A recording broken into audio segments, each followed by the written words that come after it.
皆さんこんにちは。韓国在住のほろよい主婦です。今日はインチョンの歴史あるお店の韓国料理を紹介していきます。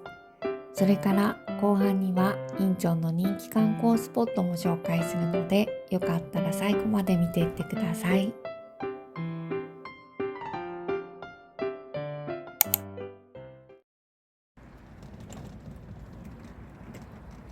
インチョンの観光地といえばチャイナタウンが有名ですが、チャイナタウンのすぐお隣に開港場通りというところがあります。どこか日本っぽいですよね。そう、ここは1883年のインチョン開港以来140年の歴史と文化が残っている場所。今日はこの街並みのように長年変わらない美味しさで人気の老舗の韓国料理を紹介します。最初に訪れたお店は1944年にオープンした70年以上歴史を誇るインチョンで有名な冷麺専門店。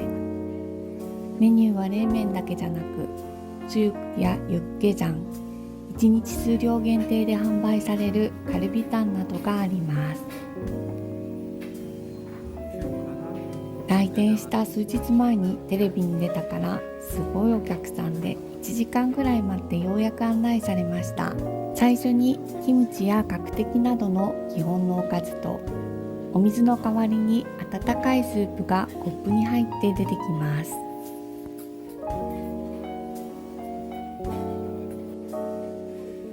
牛スープです。カルビタンのスープで、これがまた美味しいんです。おかわりもできるし、お水もお願いすればもらえます。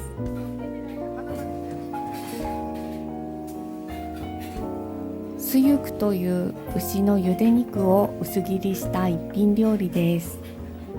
ハヌのふくらはぎの部分の牛すね肉。韓国料理のお供に必須なソジュ。今日も美味しくいただきます。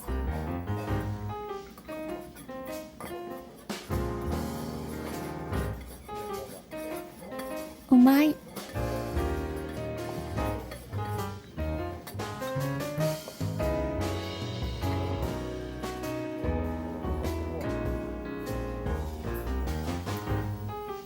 お肉がつやつや。じっくり煮込んであるから驚くほど柔らかい。またニラとの相性も抜群。お醤油とお酢の特製ソースにつけていただきます。うまい。うますぎる。しっとりして柔らかいけど、とろけるほどじゃなくちゃんと食感があって、噛めば噛むほどうまみが湧き出てくる。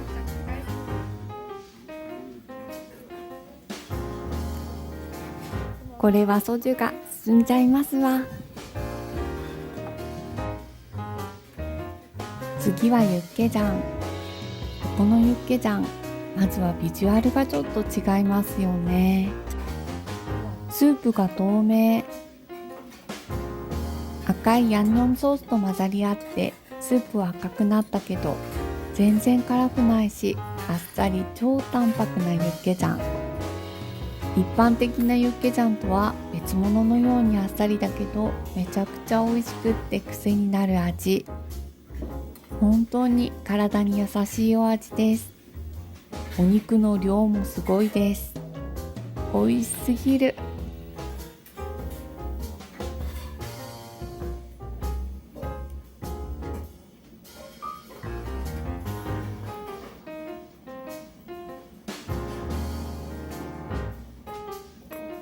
いやいや、ソジュともよく合う。スープも美味しいし、卵もいい味出してる。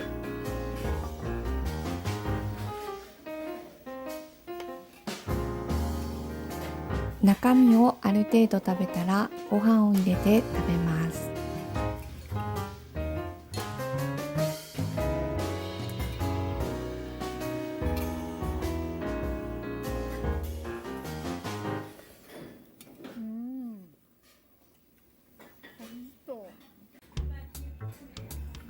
次はこのお店の名物、冷麺。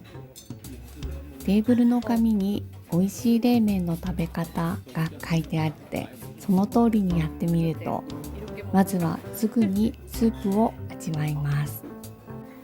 麺と混ざるとスープの味が変わってしまうんだそうです。市販の冷麺スープの味に慣れてる私はちょっと薄いかなって感じだけど、これが本当の冷麺なんですね。さっぱり。スープの味を楽しんだら麺を混ぜてからもう一口スープを飲んでみます。味や香りが変わるんだとか。本当に素材の味を生かした優しいスープだから、その微妙な違いも感じるほどです。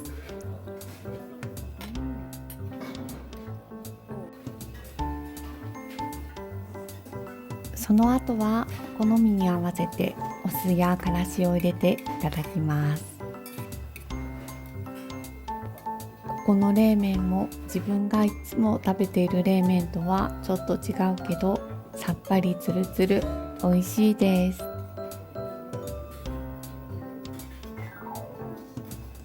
次はビビン冷麺。コチュジャンベースの甘辛なタレがたっぷりかかってます。食べやすくハサミで麺をカットしてタレとよく絡めます。後から効く辛さがあるけど奥深いコクがあってうまい。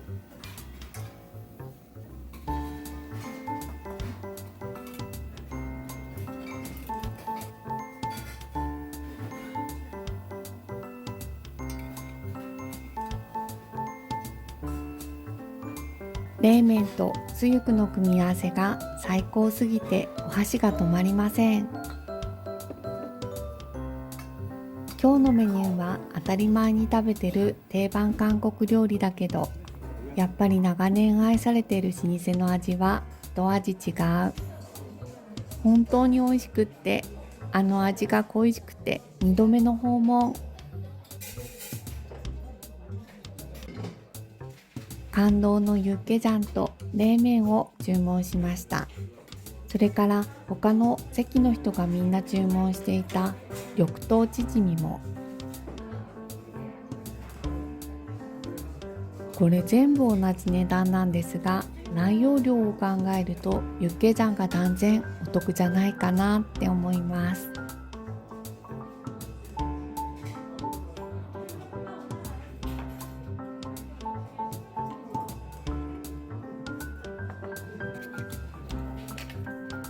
緑豆チヂミは特別なものもなく普通でした。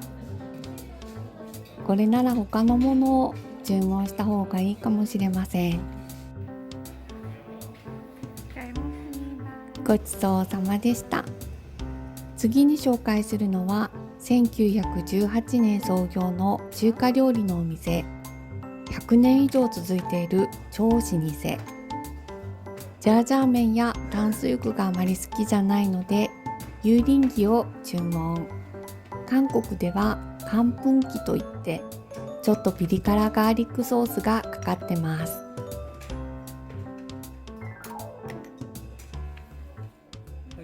このお店の価格はかなり良心的で味も美味しいんです。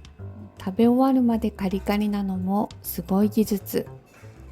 ちゃんぽんです。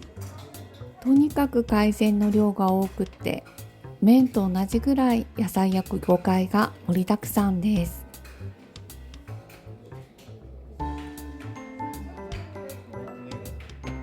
あ、頼んでたソジュ来ました。このメニューにはソジュが必須です。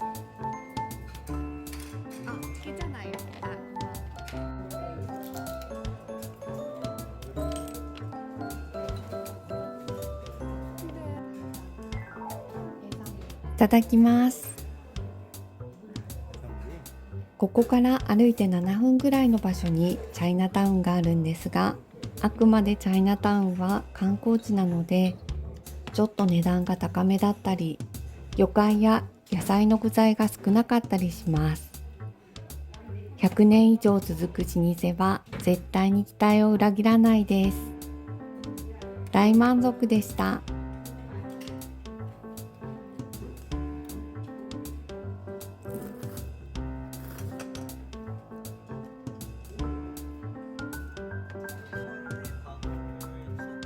次に紹介する仁川の老舗は、その前にこの路地すごい狭すぎて面白いですよね。この路地を抜けるとあるのが42年伝統のタラ鍋専門店。ここも最近テレビで紹介されていたのでお客さんもすごく多かったです。意外と中が広いからすぐに入れました。冷凍してない新鮮なタラを使用しているのがこのお店のこだわりらしいです。基本のおかずは1人分ずつ小分けに出てきます。なんか新鮮。それからからし醤油。出てきましたよ。これがテグタンです。テグタンという韓国のタラ鍋は、タラの頭、身、肝、白子、それからセリや豆もやし、大根、ネギなどの野菜とお豆腐を真っ赤なスープで煮込むというヘルシーで健康的なお鍋です。これ中サイズだけどボリュームすごいです。タラの肝だ。これめちゃくちゃクリーミーで美味しいんですよね。そろそろ食べれそうだからソジュ開けますか。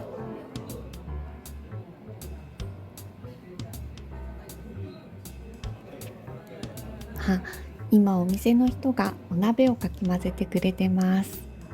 お野菜もたっぷり。食べるのが楽しみです。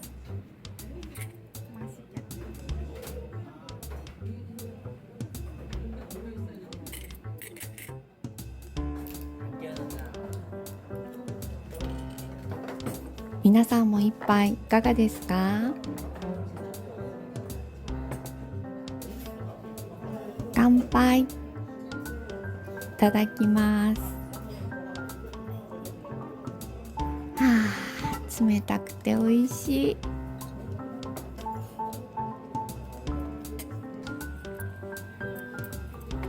うわー、ぐつぐつ美味しそう。先にお野菜から食べていくんだそう。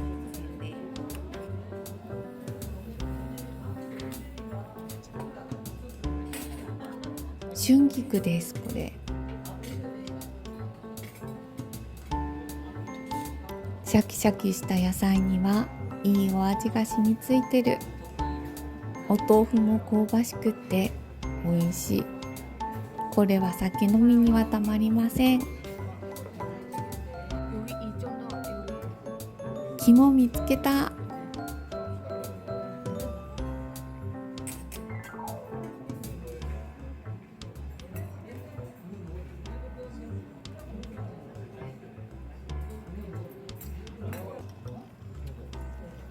中の具はからし醤油につけて食べます。美味しすぎてテンション上がります。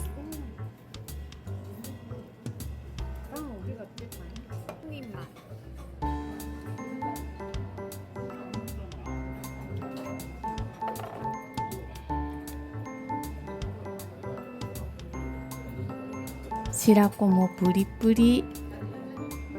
魚や野菜から染み出しただしスープはもう本当に絶品で、お酒やご飯にもぴったりです。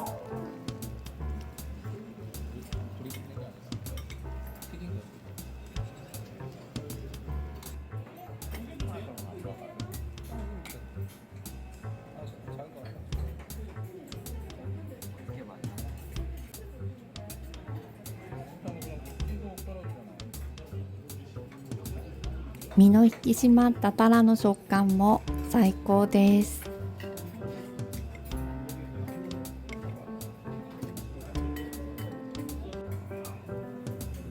魚の頭もこんなにある。これもまた美味しい部分がいっぱいあるんですよね。いやー、美味しかった。やっぱり昔からのお店は食材の仕入れ先が違うのか、刺激的な味付けなしでも素材がいいからかやっぱり美味しいですよね。今日紹介したお店は仁川の人気観光地開港場の歴史文化通りの近くです。仁川駅からも徒歩圏内。街並みがレトロな感じで素敵なんです。仁川まで足を運んだついでにおすすめしたい観光地もいくつかまとめてみたので、よかったらもう少しお付き合いください。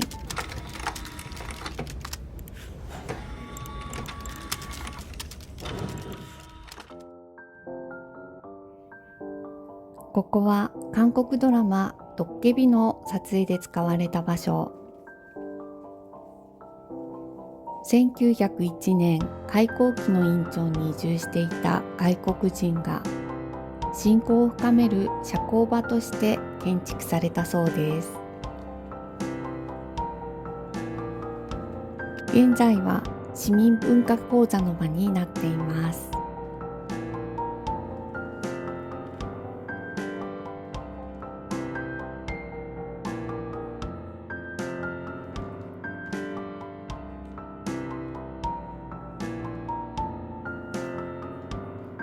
高級感ある作り、なんか落ち着きます。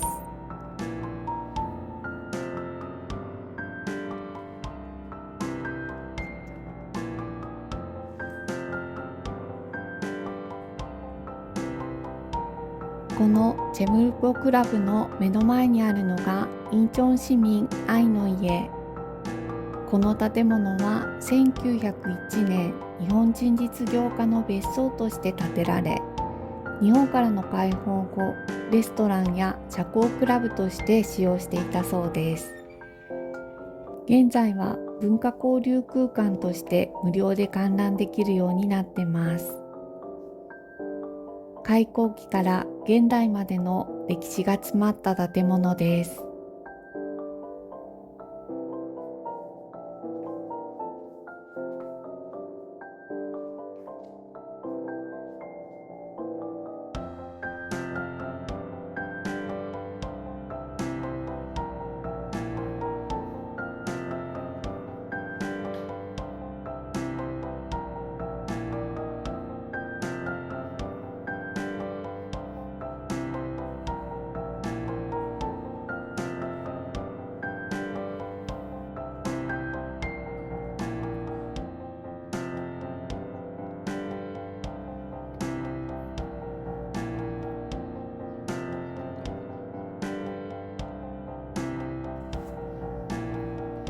お庭も広くて綺麗です。次に紹介するのは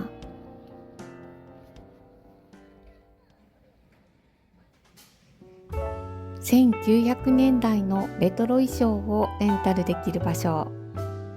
仁川の開港期通りのレトロな街並みで昔の衣装を着ていると、まるで自分がタイムスリップしたような感覚になります。映える写真も撮り放題。お洋服の種類もたくさんあります。私は IU が着ていたという衣装を即決。小物も洋服に合わせて店員さんが選んでくれます。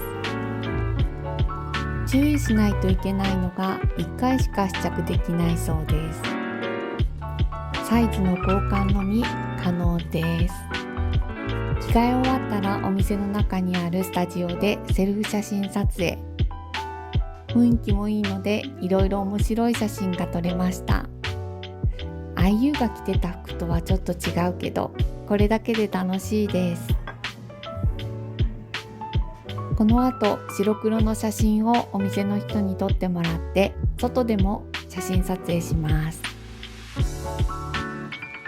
若者だけじゃなく意外と40代50代の韓国の方も何組か見かけたので安心しました。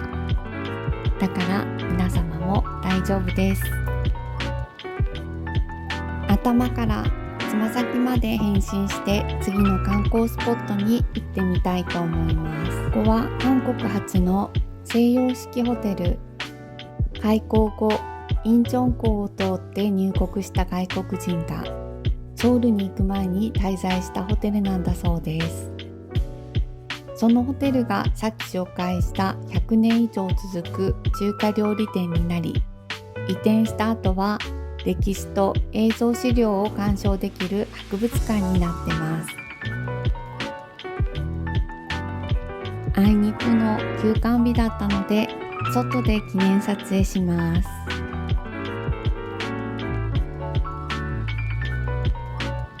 デブルホテルの並びにあるこちら、インチョン開港博物館。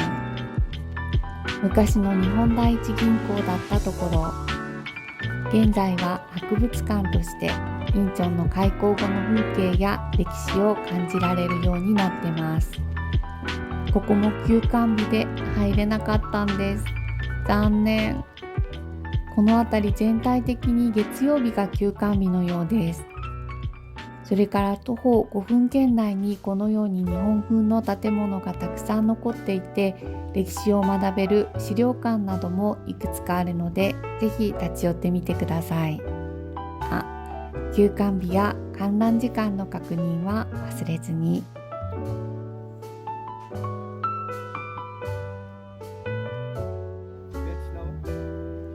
それから博物館の隣の道をずっと行くと赤レンガ倉庫があります。こちらも1930年から40年代に建築された建物をリノベーションして市民や芸術家たちのための複合文化芸術空間になってます。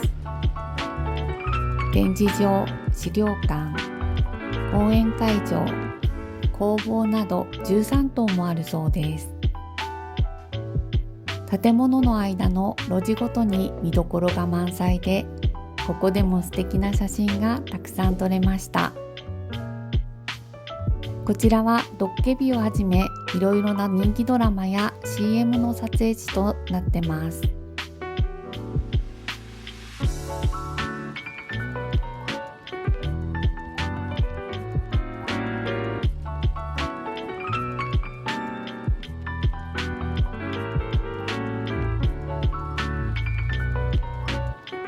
いかがでしたでしょうか。開港場通りはレトロで異国雰囲気もあるし、どこか日本みたいだし、なんとも他では味わえない魅力がありますよね。今日はインチョンの老舗グルメとおすすめ観光地を紹介しました。ソウルも楽しいけどインチョンも見どころ満載なんです。今後もインチョンのグルメや観光動画もたくさん出していく予定なのでよろしくお願いします。今日も最後まで視聴いただきありがとうございました。